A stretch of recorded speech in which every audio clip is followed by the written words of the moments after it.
Ja, hvala vsem, ki še vztrajate tukaj.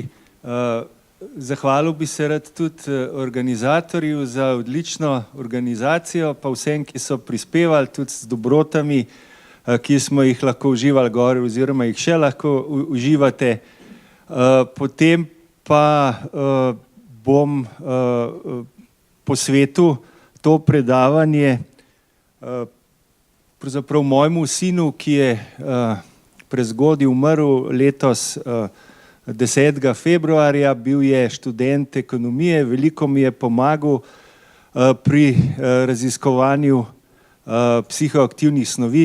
Jaz sem zdravnik, no drugače iz Nacionalnega inštituta za javno zdravje, ampak tukaj nisem v imenu Nacionalnega inštituta za javno zdravje, ampak v svojem imenu oziroma tudi o podpori sodelavcev iz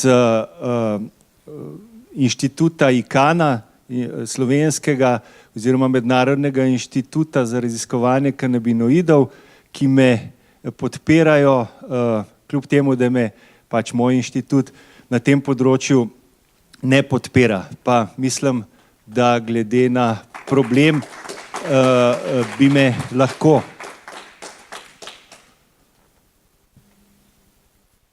Sin je se veliko ukvarjal z družbeno odgovornostjo v okviru pač svojega delovanja. Poleg tega, da je bil študent, se je veliko ukvarjal z družbeno odgovornostjo, bil je tudi prostovoljec, pomagal je velikokrat migrantom prostovoljno, skratka bil je nek humanist in ga zelo pogrešam. Današnje predavanje sem razdelil nekako v pet sklopov, ne, in vsi sklopi namen vsega mojega predavanja je pravzaprav pojasniti, odgovoriti oziroma dati moje mnenje, stališče, zakaj je medicinska konoplja ali pa konoplja, ki naj bi se uporabljala v zdravilne namene ali pa v medicinske namene. Vemo, da tukaj definicij še ni točnih. Zakaj je še vedno tako dosegljiva, kljub temu, da je konoplja nesporno prvo zdravila, šele potem droga. To je človeštvo spoznalo že tisočletja nazaj in to je vedlo vse do pač prejšnjega stoletja, začetkov prejšnjega stoletja, ko so politiki spoznali, da če neko stvar prepoveš, da se da fino iz tega služiti in manipulirati z ljudmi, zlasti pa če nekaj prepoveš, jih narediš manj svobodne, in to smo danes že večkrat slišali, bolj odvisne od politike, manj samostojne in lažje manipulirajoče. Govoril bom najprej o sedanji, tisto, kar sem jaz imenoval sedanji režim na področju medicinske konoplje. To pod režim mislim vse skup, od politike do sistema zdravljenja, do aktivizma na tem področju, skratka vse, kar si lahko zamislite v Sloveniji.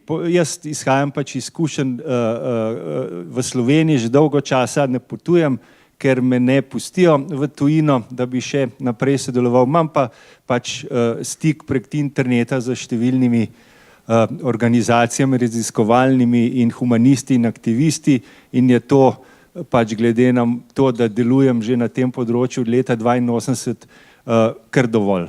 Niti ne pogrešam toliko potovanja, ki vemo, da je zelo zamudno in tako naprej. Zahvalil bi se rad tudi vsem predavateljem pred mano, tujcem, ki so pač se odzvali in prišli in ki so dali res odlična predavanja nam in smo lahko počaščeni in srečni, da lahko vse to poslušamo in smo nekje, ja, kar ploskite jim. Hvala. Druga področje, verjetno mi bo časa seveda zmanjkalo, ne me boste ustavili, ne, bom kratko malo prosto govoril, malo s pomočjo slajdov, malo ne.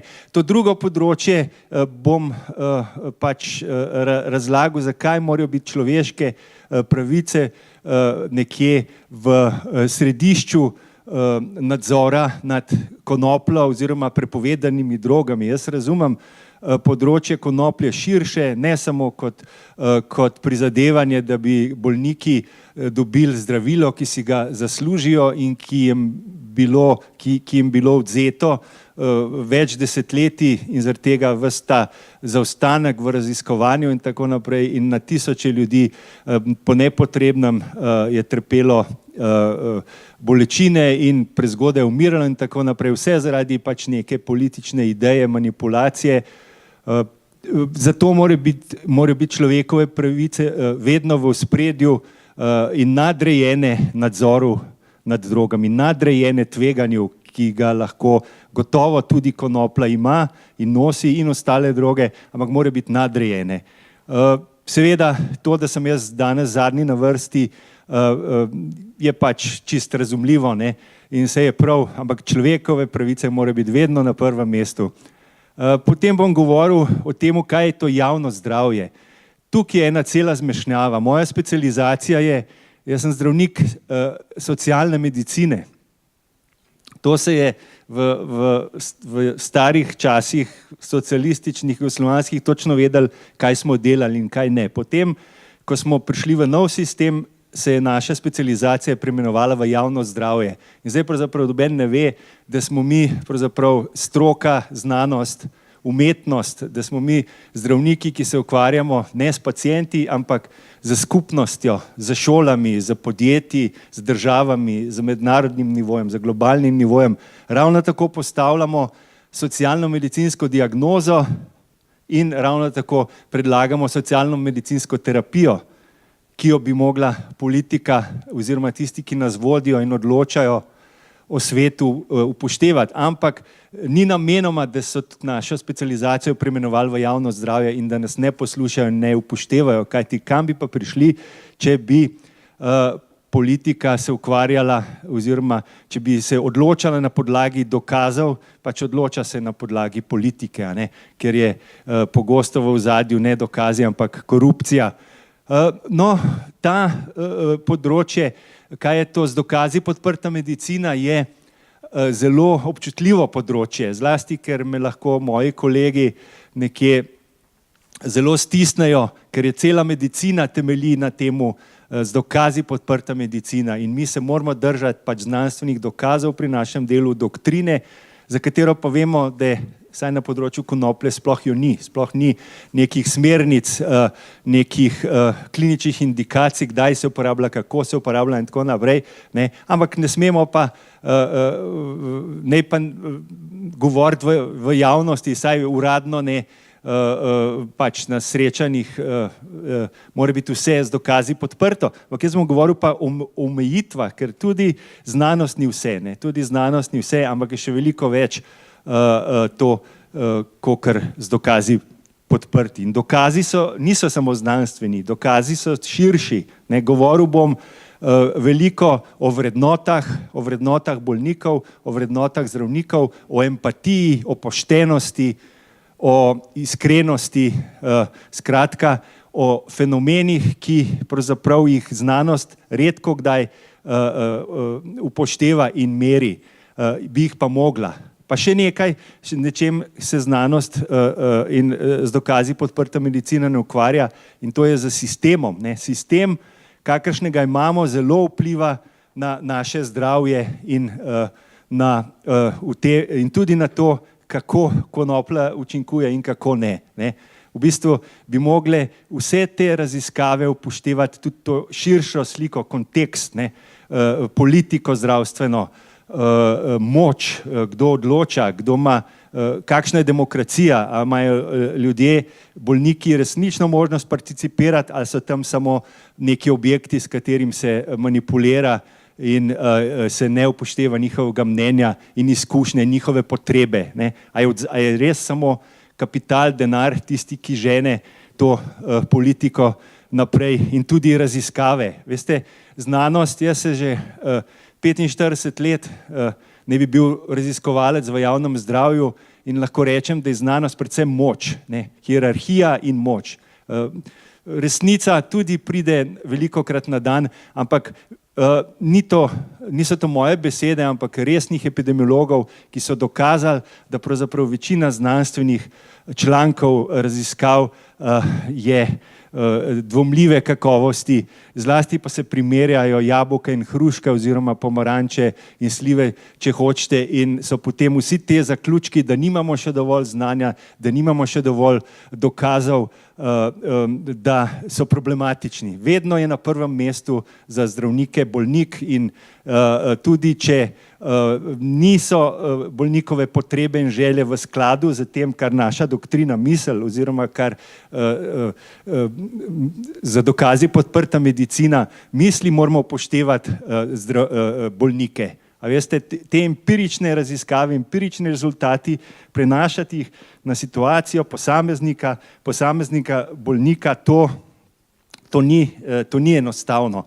Treba je upoštevati optimalno in se odločati v prid samo bolnikov. In na koncu bom pa še povedal, kdo in kaj bi jaz pač kot zdravnik in kaj bi mogli moji kolegi in medicina narediti, da bi se stvari hitreje premikale. Vse se premikajo, ampak prepočasi. Veliko bolnikov, ki bi rabili to terapijo, po nepotrebnem trpi in prezgodaj umira tudi zaradi te naše počasnosti oziroma zaradi takšne politike. No, kakšen je trenutni režim na področju medicinske konoplje v Sloveniji? Vemo, da se svet hitro premika naprej, da je zlasti Amerika prevzela pač tisto ključno vlogo v napredku na tem področju, v spremembah, v reformah na področju politike do drog. To je ta ista država, ki je pravzaprav vse zakuhala. Pač iz Amerike izhaja veliko slabega, pa tudi veliko dobrega. Ampak trenutno je, ne vemo, a smo na prelomni točki, a nismo. Ne vemo, lahko se vemo, da imajo novega predsednika, s katerim pač polovica tudi Američanov in še več ljudi na svetu ni zadovoljnih, ima pa tudi veliko podporo v državah, ki so pač za nekatere imajo dvomljiv sloves glede človekovih pravic in etike in tako naprej. To se pravi, ne vemo, na kakšni točki smo. Vemo, da so te države ameriške sprejele posebne zakone na področju medicinske konoplje in vemo tudi za določene kakovostne raziskave, ki so primerjale države, mislim, da jih je 28 ameriških držav, ki imajo legalizirano medicinsko konoplo, in vemo, da je na primer v teh državah prometna varnost se izboljšala. Za 12% je padlo število smrtnih žrtev v prometu v državah, ki imajo legalizirano medicinsko konoplo v primerjavi z državami, ki tega niso naredile. Ravno tako je v državah, ki imajo legalizirano medicinsko konoplo, se zmanjšalo število smrti zaradi predoziranj, zaradi prepovedanih drog. Za 22%. A veste, kakšni so to rezultati, kakšno je to humanizem, reševanje življenj, koliko ljudi je ta nova politika rešila. Mal sem tudi čustven, ko to govorim, ker so to članki, ki jih je moj sin zbiral. Slovenija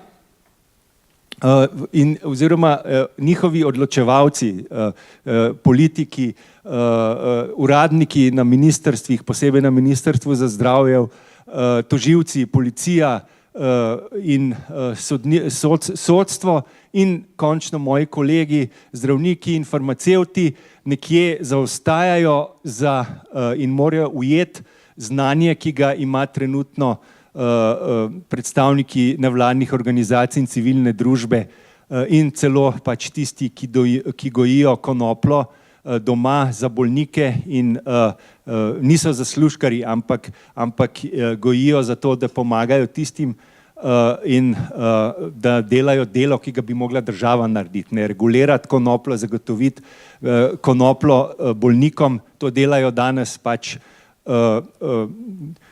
civilna družba oziroma različni ljudje. Niso seveda vsi pošteni, tako kot ni nikjer poštenost, ne med uradniki, ne med politiki, ne med zdravniki. Vedno se najdejo tudi nepošteni ljudje, ne? Ampak večinoma je poštenih in dobro želijo in takšna je situacija tudi v Sloveniji.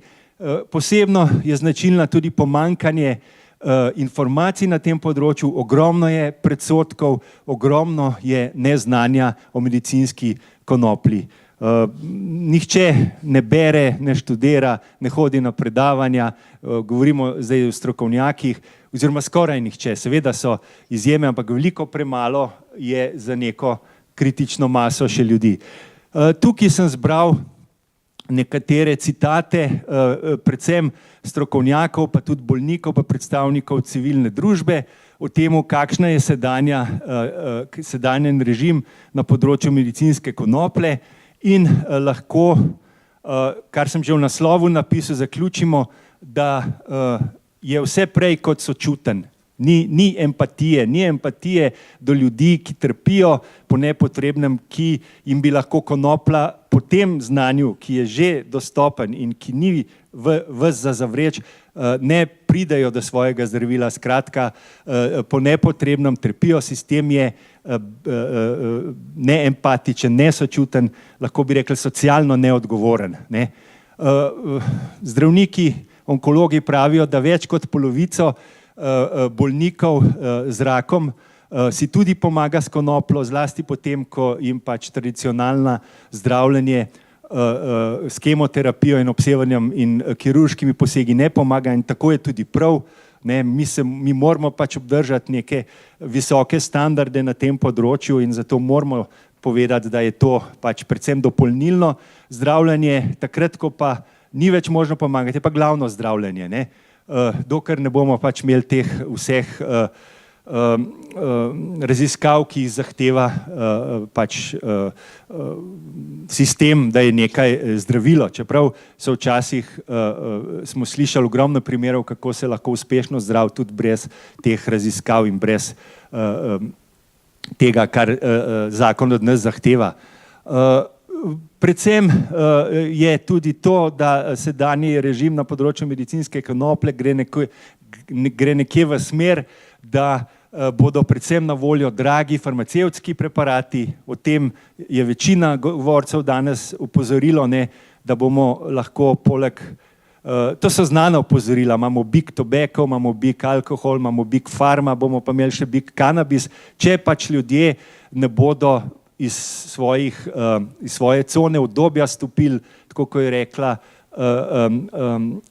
Violeta Tomič, in pokazali več politične poguma, aktivnosti in več pisali in več hodili na predavanja in se več oglašali in več pritiskali na naše poslance, zahtevali več demokracije, več pravic, več upoštevanja človekovih svoboščin in zahtevali več družbene odgovornosti, socialne odgovornosti vseh institucij, ki pač tukaj odpovedujejo in so prepočasne in se skrivajo pač v tej coni udobnosti. Cona udobnosti, to je problem. To je problem med posamezniki in organizacija. Mi smo pač radi udobni, se ne izpostavljamo, tisti, ki se izpostavljamo, pač potem moramo.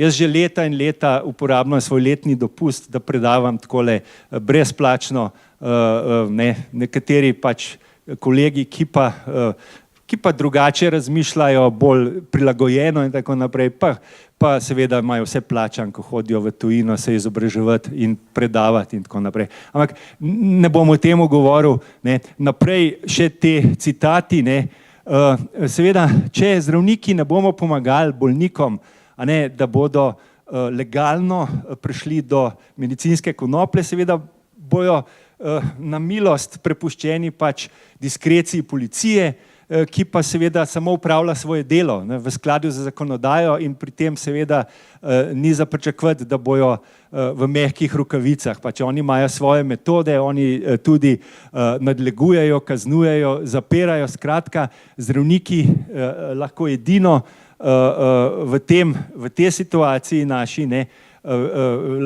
edini, ampak veliko lahko prispevamo, naredimo, da pač zaščitimo bolnike in to verjetno premalo počnemo v premalem številu. Policija v Sloveniji zelo nadzoruje, nadleguje in kaznuje tako imenovane pač tiste, ki doma konoplo za zdravljenje gojijo, so kaznovani, vsi so kaznovani finančno, nekateri pa tudi celo zaporno kaznijo. Predvsem pa jim na ta način se uniči življenje, ponekod zato, ker so hoteli pomagati sami sebi ali pa svojim sorodnikom ali pa prijateljem. Skratka, sedanji sistem, režim na področju konoplje ni učinkovit, je premalo učinkovit in predvsem je brezčuten. No, to je pač moja institucija, moja služba, ki ima pomembno nalogo, da spremlja in raziskuje, prepričuje pač vse fenomene v zvezi z zdravjem in dobrim počutjem. A veste, danes, kdor ne govori poleg zdravja tudi o dobrem počutju, se smatra, da pač ni v skladu z nekim stroko, z razvojem. Vedno premalo je biti zdrav, pa se slabo počutiti. Moraš oboje imeti, ne? In dobro počutje. In vemo, da večji del uporabe konoplje gre tudi za dobro počutje, ne samo za zdravljenje. In naša naloga zdravnikov je pač, da to jasno povemo. Mi smo tudi javni delavci v javnosti, da nastopamo, da izobražujemo, da informiramo, da prepričujemo politiko. Ko mene vprašajo, kaj pa ti delaš sploh, jaz rečem, ja, jaz prenašam znanje, ne, pač ljudem, ne, v bistvu povezujem raziskovanje z politiko in prakso. Moja naloga je prepričati odločevalce, seveda, naprimer, da v teh pomanjkljivostih, da na področju medicinske konoplje so stvari nedorečene, da mi danes lahko rečemo, da je medicinska konoplja dovoljena, pa lahko rečemo tudi, da ni dovoljena. Ne vemo, takšno je stanje, ne. Čim se je pravo vmešalo in vse to in politika, je stvar popolnoma kaotična. Če bi delali tako na drugih področjih zdravja, bi še več umirali, kakor zdaj umiramo. No, to je naša stavba, imamo krasno lokacijo, to je pa tudi, ne bom rekel vse, ampak imamo možnost delovati iz te krasne lokacije, ne, ker smo v središču mesta, lahko bi imeli stojnico vsak dan na Trubarjevi, tamle pred lekarno, pred Prešernovim spomenikom in bi dejansko skrbeli za ljudi, pomagali ljudi z različnimi kampanjami, ne. Tako pa smo večinoma v pisarnah in imamo zelo strog režim evidentiranja, kdaj ven, kdaj lahko, kdaj ne in tako naprej. No, to je pa institucija, ki je pa pravzaprav, sej se imam tudi za del pač ne samo kot sodelavec, tudi za nek pionir na področju nastajanja te institucije in sem zelo hvaležen. Srečal sem krasne kolege, tudi zdravnikov je veliko, skratka smo en multidisciplinarni tim, ki delujemo, ki se organiziramo in pač skušamo z vsemi drugimi vladnimi in nevladnimi organizacijami in dobro mislečimi strokovnjaki, raziskovalci, kaj narediti na tem področju. Skratka, Mednarodni inštitut za raziskovanje kanabinoidov, ICANA, je to, ki pa podpira to razvoj tega področja. In kaj je zdravje pravzaprav? Več definicije, ne, ampak v medicini pač prevladuje ta medicinska definicija, ne, pač, da gre predvsem za neko biološko stanje, ne, in da pač se ne spreminja v času in prostoru, ne. To je pač čist klinična definicija, ki je pa veliko prešibka, neuporabna in premalo v prid dejanskega zdravja. Zato imamo tudi to definicijo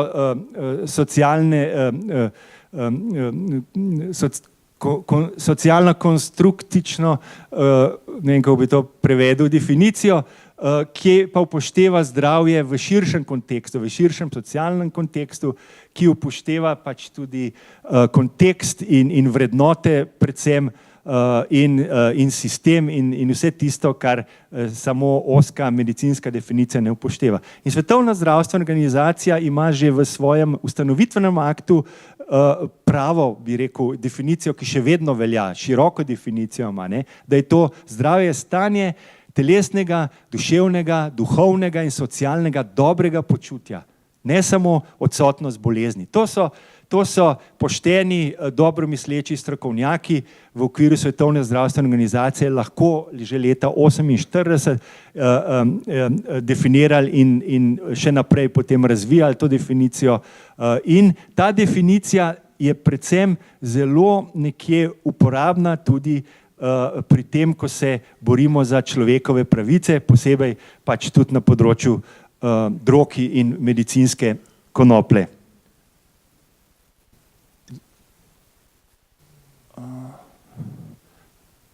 No, zaprav tukaj smo, ja. No, zdaj pa to z dokazi podprta medicina, ne. Mislim, da je organizator, sem prosil, je nalepil tlele po stebrih pač tale slovenski diapozitiv, ker si lahko pač pogledate, kaj so to dokazi, ne. Mislim, v medicini vlada hierarhija dokazov, ne. Čisto na vrhu, ne, so pravzaprav klinične smernice. To je tisto, ko neka stroka, ne vem, ali pediatrija, ali onkologija, ali psihiatrija, ne, na podlagi dolgoletnega raziskovanja, na podlagi kliničnih mnenj oblikuje neke smernice. In te smernice so standard, ne, so neka doktrina, ki se jo moramo zdravniki in drugi strokovnjaki držati, da smo strokovni. Če odstopamo od teh smernic, pač smo nestrokovni in to ne bi bilo dobro za bolnike. Samo pride do situacij, ko včasih je treba tudi odstopati od standardov, kajti potem gre ta hierarhija dokazov navzdol, ne, spodaj čisto na dnu so mnenja posameznih strokovnjakov, pa tudi mnenja bolnikov, ne. To se pravi, mnenja bolnikov ali pa posameznih strokovnjakov imajo majhno dokazno vrednost, ne. Veliko dokazno vrednost imajo samo te kohortne oziroma raziskave, ki jim rečemo metaanalize, ki pač preučijo vso dostopno znanstveno dokazane raziskave in potem se tako zaključuje, ne, kaj je v prid zdravju maksimalno in kaj je manj v prid in tako naprej. Kaj je in naprimer Sackett je bil pač tisti, ki je definiral z dokazi podprto medicino, ne, in z dokazi podprta medicina seveda ima pa tudi veliko možnosti, da se izboljša in naprimer ne gre samo za znanstveno dokazljivost, ne, ampak je absolutno sicer to v nekaterih definicijah z dokazi podprta medicina že upoštevano, ampak treba je pač upoštevati tako izkušnje in intuicije klinične posameznih zdravnikov tudi, ne, kot izkušnje in zgodbe in potrebe in vrednote pacientov, ne. Tri stvari so. Ni samo znanost, tista najboljša znanost, so tudi izkušnje klinične in pacientovo potrebe in mnenje, ne.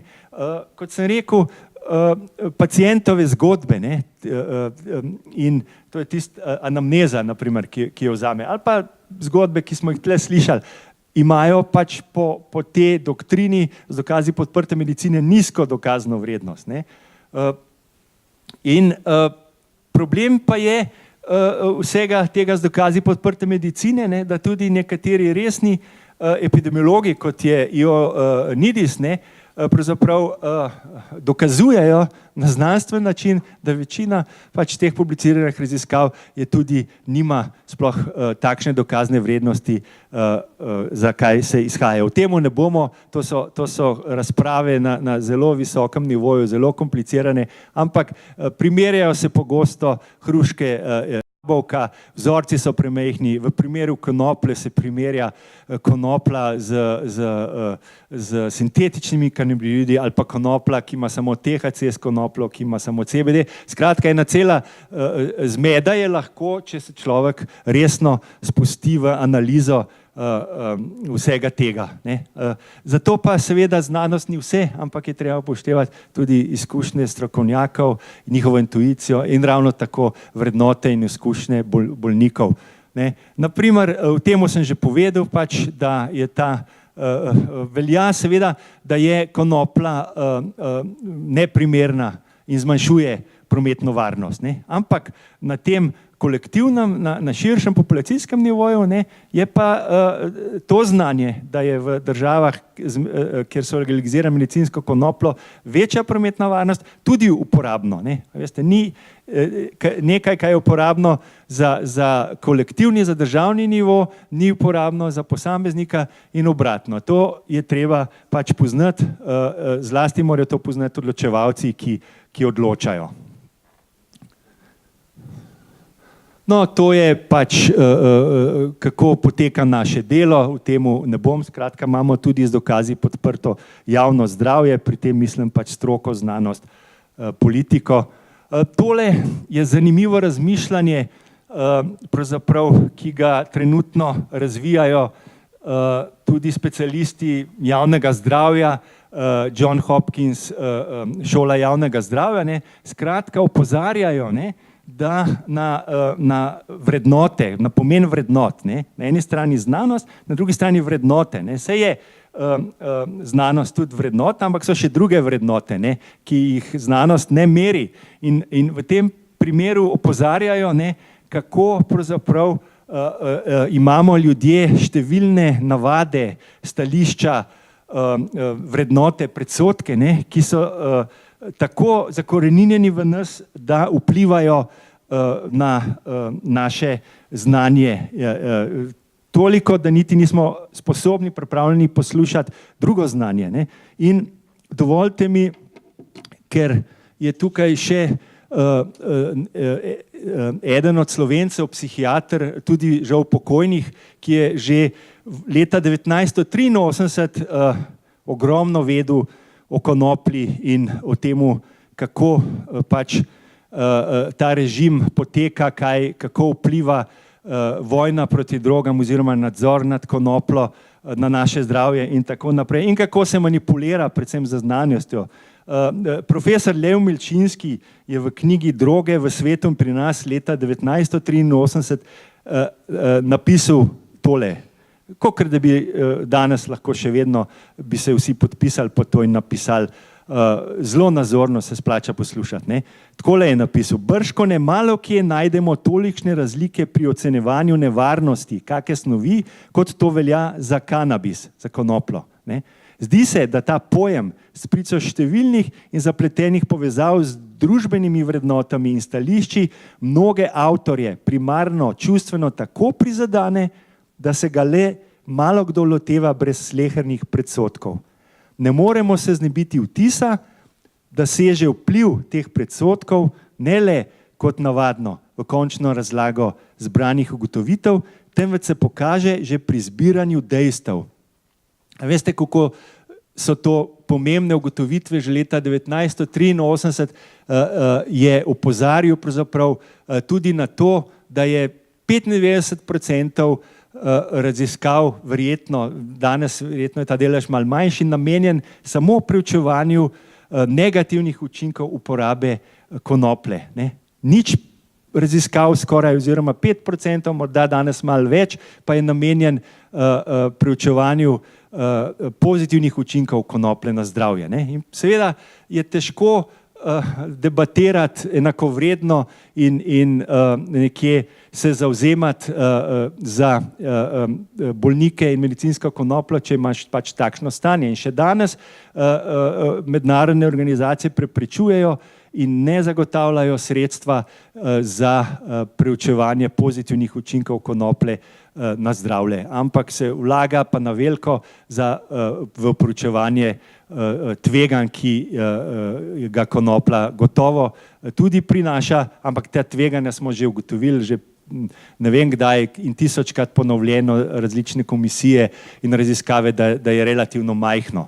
Bom potem pokazal raziskave David Nata, ki je primerjal med sabo različne droge, kam konoplja sodi. In tako bi moglo biti tudi v vseh, v zakonodaji in v uradnih dokumentih bi mogla biti pa zakonodaja glede na dejanska tveganja urejena. Zdaj, da me ne bo zanesel, grem naprej. No, v temu bi lahko seveda razpravljali ure in ure, kaj je to dovolj, ne, kaj je to dovolj dokazal, ne, oziroma kakšni so nezadostni dokazi. Ne. Trenutno velja v naši stroki z dokazi podprti medicini naslednje. Ne. In to je ponovno, to so že naredili neki skupin v Evropi, je to metaanalizo že naredilo leta 2015 in zdaj jo je Ameriška akademija inženirjev, medicincev in pač znanosti ponovno je pač to ugotovila. Pravijo, ne, da je dovolj dokazov, ki podpirajo, da je konoplja učinkovita samo za 3 področja, da zmanjšuje bruhanje in slabo počutje pri kemoterapiji, da pač je učinkovita pri zdravljenju kronične bolečine in pri zmanjševanju spastični pri multipli sklerozi. Vse ostalo pač ni dovolj dokazov. Ne. Samo ali bodo seveda, kot smo že rekli, bolniki čakali na to, da bo stroka, da bo znanost te dokaze pripeljala, zlasti glede na to, kar ste slišali, kar je profesor Milčinski leta 1983 že napisal, da je zadeva se vleče in da je tukaj očitno pač neka manipulacija politična in da ne bo nikoli dovolj dokazov. Šele takrat, ko bo pač dovolj kritična maza ljudi zahtevala spremembe in ko bo dovolj poštenih politikov, takrat bo prišlo do sprememb. Ne. Dokazov vemo, da je ogromno, nihče jih pa ne želi, oziroma skoraj nihče, nekateri dan, večinoma še ne jih noče pač sistematično predstaviti in urediti. Ne. Seveda, sistem je pač tisti, ki ima moč, ne, pa odloča. Ne. No, to je tudi iz šole javnega zdravja John Hopkins, ne, razmišljanja raznih modrecev. Ne. Seveda je treba vedno paziti, kaj damo v glavo, ker je potem zelo težko ven iz glave, ne. In ta največja korist učenja je to, da se znamo potem odučiti tisto, kar ni res. Ne. Vemo pa, kako težko je se znebiti predsodkov. Ne. Glejte, en primer, tak zelo nazoren, ki ti da vedeti, kakšni so te predsodki, tudi v medicini.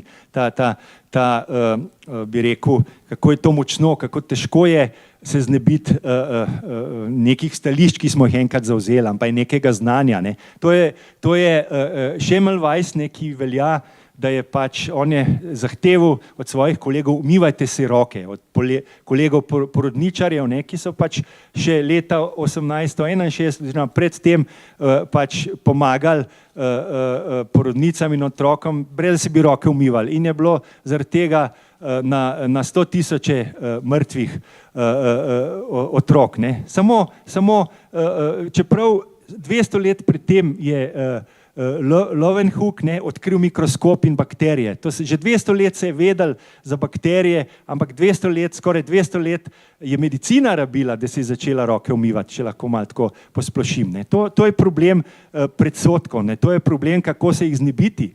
Da ne govorimo na področju stigme in diskriminacije, tega je ogromno na področju prepovedanih drog in ključno s konopljo, ne, pa ne bo rekreativna ali pa medicinska, konoplja ena in ista, to so vse politični izrazi, ne pa strokovni. Ne. Ogromno je stigmatizacije, diskriminacije in znebiti se strahu, znebiti se ignorance, to se pravi neznanja in tega je zelo težko. Zelo težko, ko enkrat se to naleze, ko enkrat se pač najde grešnega kozla, enkrat so pač na vrsti Judje, enkrat Romi, zdaj so migranti in tako naprej, odvisniki so pa tako skozi stigmatizirani oziroma uporabniki substanc, ki niso v skladu z alkoholno kulturo, če tako malo črno-belo spet rečem. No,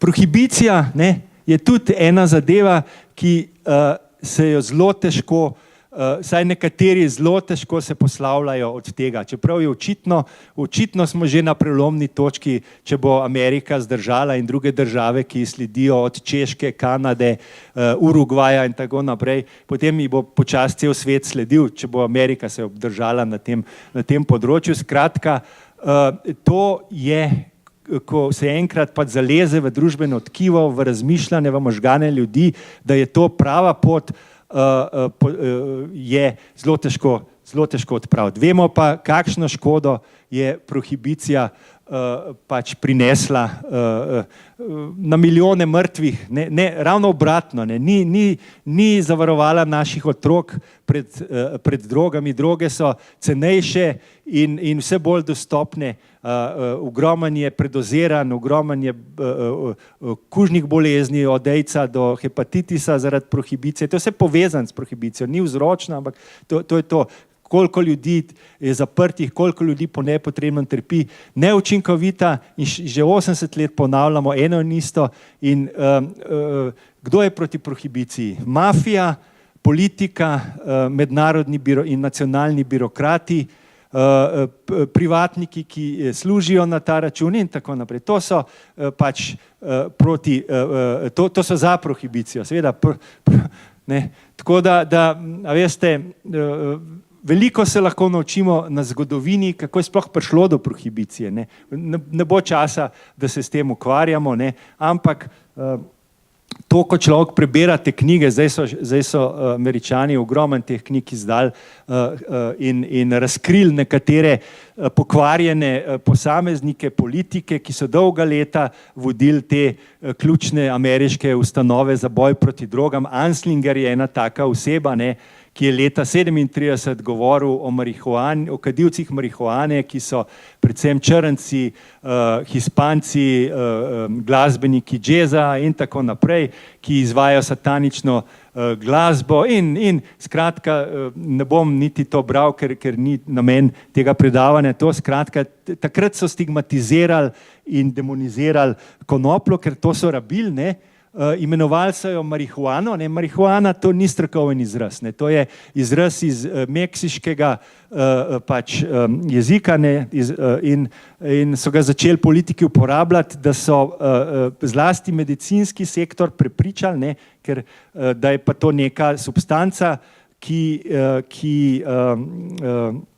prinaša vse zlo na tem svetu. V bistvu takrat, ko je medicina še v 20. stoletju, začetku 20. stoletja še na veliko uporabljala različne pripravke iz konoplje, ampak so jih tudi na tako fino finto prepričali, da sploh to ni konoplja, ampak to je marihuana, in so bili vsi proti in zato so vsi glasovali za prepoved. Tudi ameriško zdravniško druženje sploh ni vedelo, da prepovedujejo eno zelo koristnih, učinkovitih, predvsem pa vsem dostopnih zaradi cenenosti zdravil. Tako je prišlo daleč. Skratka, tudi Svetovna zdravstvena organizacija, tudi tam je dovolj koruptivnih ljudi bilo, ki so trdili da marihuana na tisoče ljudi iz njih dela človeške izmečke in je treba zatreti in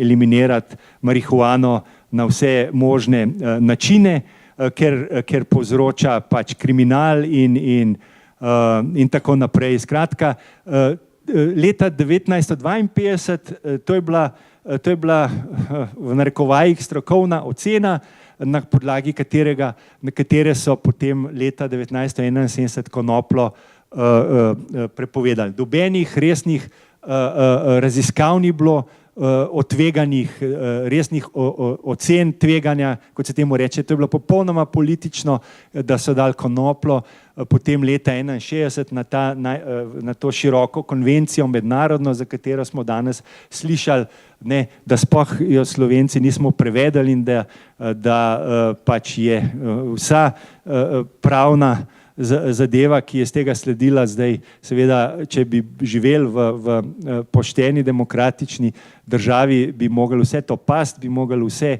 te primere pregledati in obnoviti.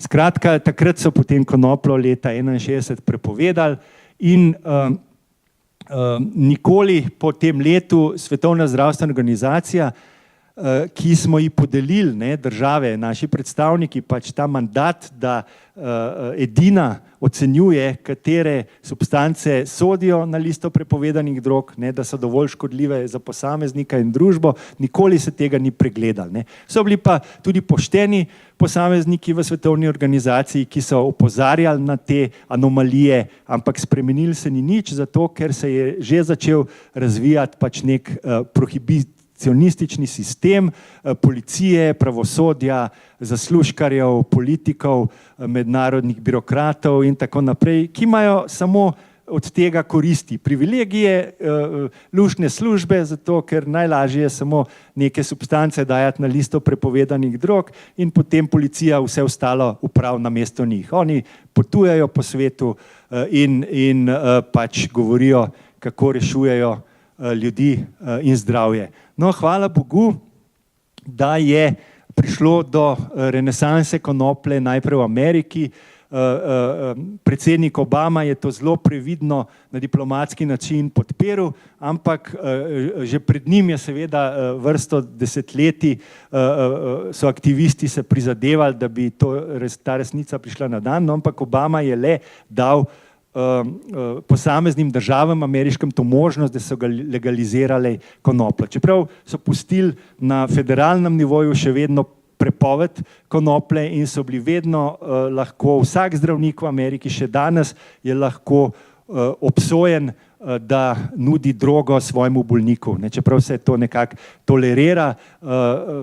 Rekel sem pa, da ne vemo, kaj bo z novim predsednikom, kaj se bo zgodilo. Skratka, na sliki je pa ta deklica, ne, ki so jo mediji potem posvojili, Charlotte Figi, ne, z Dravetovim sindromom, ne, ki je ta konoplja z močno komponento CBD-ja pomagala in to je pač vplivalo na spremembo javnega mnenja. Ne. Mediji so nekoč, ne, v začetku 20 letih zakuhali prohibicijo, ker so pač ugotovili, da pisati o narkomanih, o marihuani, ne, ki pač vse zlo na tem svetu prinaša, da je to fino pisati. Ne.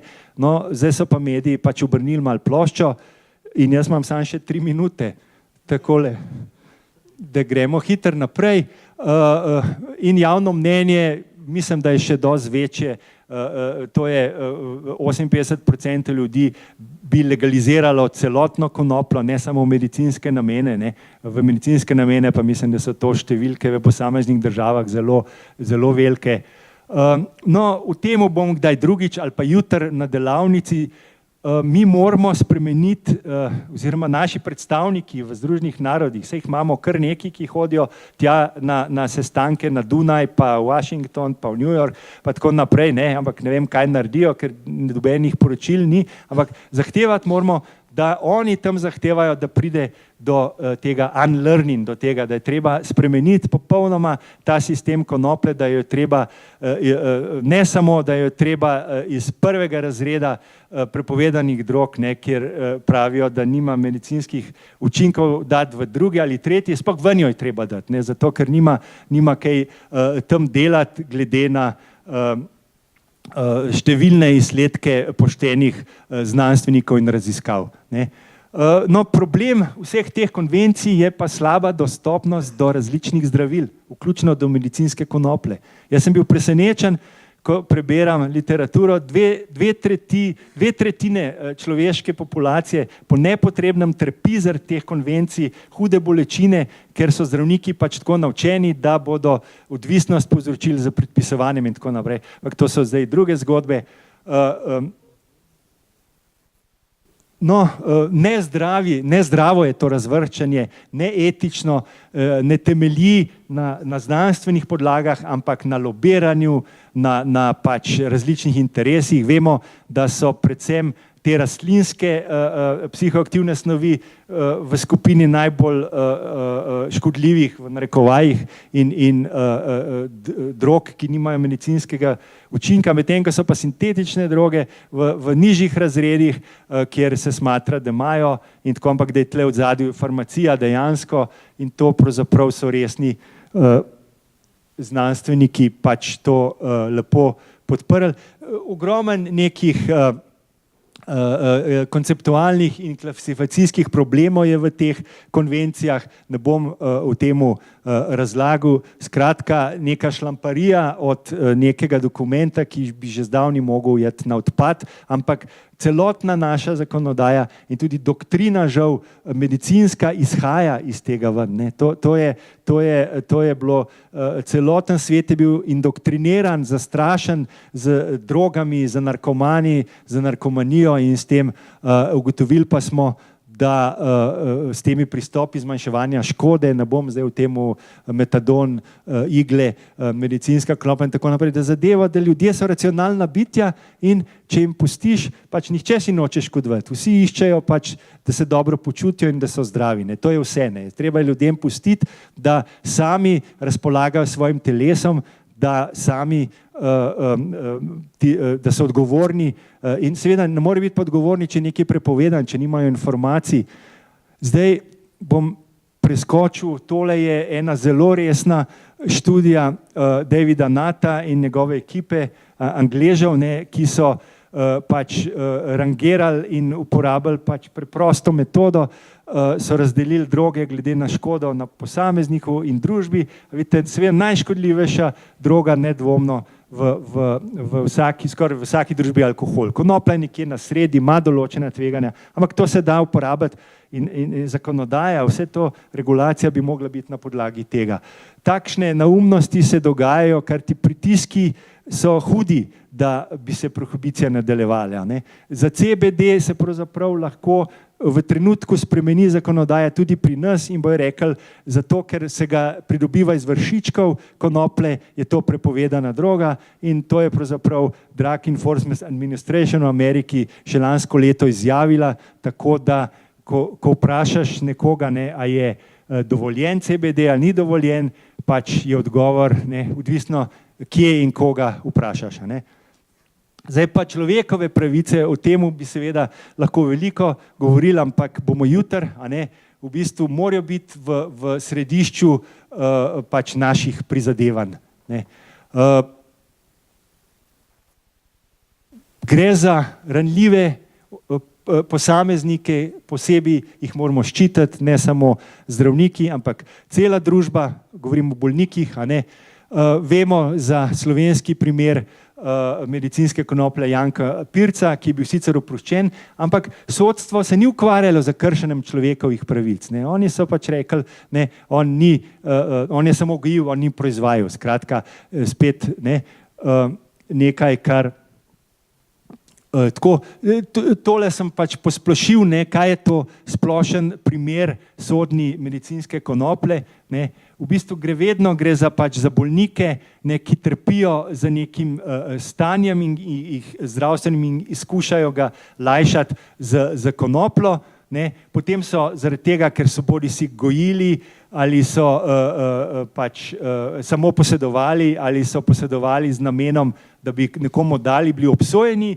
In nekateri pacienti so izzvali sodišče in so pač rekli, da je prohibicija njihove pravice, da se samo zdravijo, da je to kršitev človekovih pravic. In večinoma sodstvo, ki noče pač razburjati oziroma izzvati to občutljivo temo, politično reče, da pacienti pač morajo delovati v okviru obstoječe zakonodajne sheme in tako se konča in so obsojeni. Večinoma se tako konča. Primer Pirc je izjema. V Angliji je nekaj pacientov ravno tako na sodstvo dali skupinsko tožbo, ampak ni doseglo nič. Kolegica Bovnova je preučila in naredila disertacijo iz tega področja. Ugotovila je, da sodstvo popolnoma ne priznava idejo, da lahko konoplja zdravi in ne upošteva ne to definicijo medicinsko, ne socialno, konstrukcijsko zdravja in da je nujno, da tudi sodstvo, vse stroke morajo upoštevati vrednote in posameznikov. Ne. To je del človekovih pravic, vsak ima to pravico. No, spremembe so na obzorju v Ameriki, v Kanadi bo drugo leto in tako naprej. Pravico mora imeti človek, da ni diskriminiran, da ni stigmatiziran. Ne. Socialna stigma ravno tako ubija, kakor ubijajo droge. Diskriminacija ali pa še bolj ubija. A ne. Pravico do zdravja. Ne. Zanimivo, da ta pravica eksplicitno ni nikjer napisana v konvenciji, ne, ampak je v nekaterih drugih mednarodnih dokumentih, ne, ampak ljudje seveda imajo pravico dostopa do najboljšega zdravljenja, kar ga poznamo. Ne. In pa pravica do zasebnosti. Ne. To je ena pravica, ki se tudi ogromnkrat krši na področju konoplje in medicinske konoplje. Pač policija ne pozna milosti, ko gre za pač konoplja, dokler se pač drugače ne dokaže, pač ona posega v naše pravice do zasebnosti in mislim, da bo treba v prihodnosti na področju pač tudi tega sistema nadzora nad drogami, mednarodnega in nacionalnega, bo treba več reči tudi o tej pravici. Ne. Moramo ohraniti to pravico. Vemo, da je sedanja aktualna angleška premierka rekla, ja, v imenu pač terorizma bomo zmanjševali človekove pravice. Ne. To je vzorec, ki se skozi ponavlja. Ne. Država v primeru pravi, da smo ogroženi, ne, in potem bomo zdaj zmanjšali človekove pravice. Ne. V bistvu nas pa država ogroža z temi bolanimi ukrepi, z žicami okoli, rezilnimi okoli Slovenije in tako naprej. Ne. Skratka, prohibicija ogromno škode je naredila, na milijarde, na milijone evrov, dolarjev je bilo potrošenih brez kakšnih znatnih učinkov. Problem je večji, problem je hujši, ljudje vse bolj trpijo. Pacienti pač v tem primeru medicinske konoplje pa še vedno nimajo dostopa do konoplje. No, in pač se je kratek zaključek, a ne. Prvič, ko vidim jaz zadeve, kako v grobem, ne, kje bi bilo treba delati. Treba je pač se zavzemati, da se to na nivoju Združenih narodov spremeni in potem na vseh nacionalnih nivojah je treba konopljo sigurno dati ven iz prvega razreda prepovedanih drog, ki nimajo medicinski pozitivnih učinkov, jih je treba dati ali v tretjo skupino ali pa popolnoma ven iz tega sistema. Ne. Drugič, morajo zdravniki bolj proaktivno vlogo zavzeti, ne. To je tudi British Medical Journal, ki je pač na tem področju neka biblija, ne, zdravnikom v Evropi, ne, je pozval zdravnike, da so bolj proaktivni na področju zahtev, da se spremenijo reforme prepovedanih drog, vključno s konopljo. Tle treba ogromno narediti, tle treba popolnoma drugačen sistem narediti in zdravniki morajo biti, glede na svojo naravo, glede na zaupanje, ki ga še vedno imamo, ne, a ne, moramo biti proaktivni in zahtevati, pomagati bolnikom, ne pa politiki ali pa korporacijam farmacevtskim. Zaradi bolnikov smo mi tle, a ne, smo plačani za to. No in seveda promovirati pač moramo dokaze, etiko in človekove pravice znotraj teh politik. To je pa bistvo. Ne pozabiti na etiko in na človekove pravice, poleg znanosti. Hvala.